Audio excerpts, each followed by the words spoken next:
एक हरे भरे जंगल के किनारे एक गांव था जहां 5 नटखट चूहे रहते थे। इन चूहों के नाम थे चिंकू, मिंकू, फिंकू, बिल्लू और गोलू। पांचों चूहे आपस में बहुत अच्छे दोस्त थे और हर वक्त मस्ती मजाक में लगे रहते थे। उनकी यही मस्ती भरी शरारतें उन्हें जंगल के दूसरे जानवरों के बीच मशहूर बना देती थी। एक दिन जब सूरज आसमान में चमक रहा था, सारे चूहे जंगल में इधर-उधर दौड़ भाग कर खेल रहे थे। अचानक उनकी नजर एक बड़ी और रंग-बिरंगी टोपी पर पड़ी जो किसी पेड़ के नीचे पड़ी हुई थी।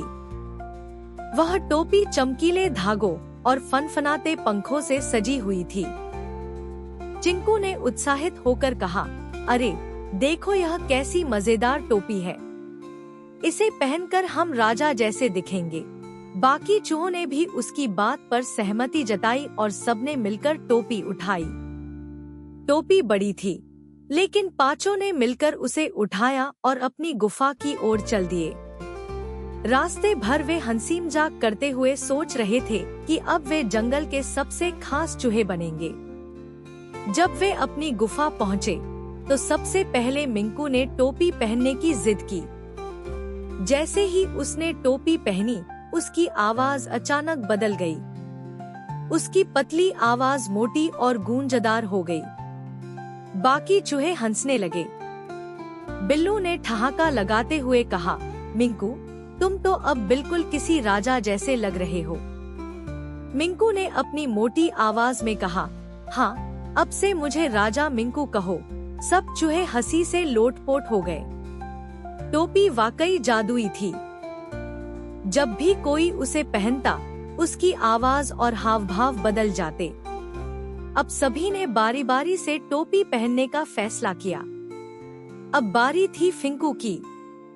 उसने टोपी पहनी और उसकी आवाज भी मिंकू की तरह गूंजदार हो गई, लेकिन उसका अंदाज एक विदूषक जैसा हो गया। उसने मजेदार आवाज में कहा, मैं हूँ जंगल का सबसे बड़ा मस्खरा फिंकू। बाकी चूहों की हंसी छूट गई।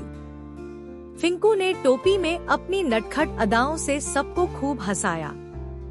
फिर बिल्लू की बारी आई। जैसे ही उसने टोपी पहनी, उसकी आवाज बहुत पतली हो गई और उसने नाटकीय अंदाज में कहना शुरू कर दिया, मैं हूँ बिल्लू, दुनिया का सबसे महान अभिनेता। बिल्लू ने हाथों को नाटकीय अंदाज में हिलाते हुए कुछ नाटक किए, जिससे बाकी चूहे हंसते हंसते बेहाल हो गए। अब बारी आई गोलू की, जो सबसे शांत और समझदार चूहा था। जैसे ही उसने टोपी पहनी, उसकी आवाज धीमी और गहरी हो गई।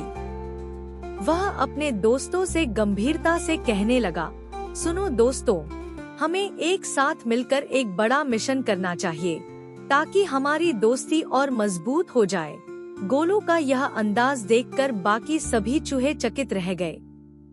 अंत में चिंकू ने टोपी पहनने की बारी ली। चिंकू की आवाज तुरंत गुनगुनाने लगी और वह पेड़ों के चारों ओर नाचने लगा।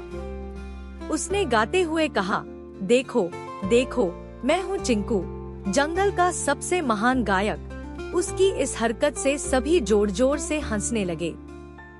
इसी तरह पांचों दोस्तों ने पूरे दिन मस्ती में बिताया। जब शाम ढलने लगी, तो उन्होंने सोचा कि अब घर वापस चलना चाहिए। पर तभी बिल्लू ने एक योजना बनाई। उसने कहा, क्यों ना इस टोपी का इस्तेमाल करके हम दूसरे जानवरों के साथ मजाक करें। बाकी चूहों को उसकी योजना मजेदार लगी और सभी ने सहमति जताई। रात में सारे चूहे जंगल के राजा शेर के पास गए। शेर के पास जाकर फिंकू ने टोपी पहन ली और मोटी आवाज में कहने लगा, मैं हूँ जंगल का सबसे ताकतवर प्राणी। शेर ने चौंक कर देखा कि यह अजीबोगरीब आवाज कहाँ से आ रही है। जब उसने देखा कि यह आवाज एक छोटे से चूहे की है, तो वह हैरान हो गया। शेर को पहले तो गुस्सा आया, लेकिन बाद में उसने समझ लिया कि यह सब मजाक में हो रहा है और वह भी हंसने लगा। अगले दिन पांचों चूहे अपनी टोपी लेकर हाथी के पास पहुँचे। हाथी को देखकर चिंकू ने टोपी पहनी और नाचते गाते हुए कहने लगा, हाथी महाराज, क्या आप मेरे साथ नाचेंगे? हाथी चौंक गया और फिर उसकी भी हंसी छूट गई। उसने सोचा कि यह चूहे कितने नटखट और मस्तीखोर हैं। धीरे धीरे सारे जंगल में चूहों की इस मजेदार टोपी की खबर फैल गई। हर जानवर उनसे टोपी पहनने की जिद करता और बारी बारी से उसे पहनकर अपने अंदाज में मस्ती करता। अब यह टोपी सिर्फ 5 चूहों के लिए नहीं रही, बल्कि जंगल के सभी जानवरों की मस्ती का हिस्सा बन गई। इसी बीच एक दिन जंगल में एक बुरी खबर आई कि एक शिकारी जंगल में आ चुका है। जंगल के सभी जानवर चिंतित हो गए। 5 चूहों ने एक साथ मिलकर सोचा कि इस जादुई टोपी की मदद से शिकारी को जंगल से भगाया जा सकता है।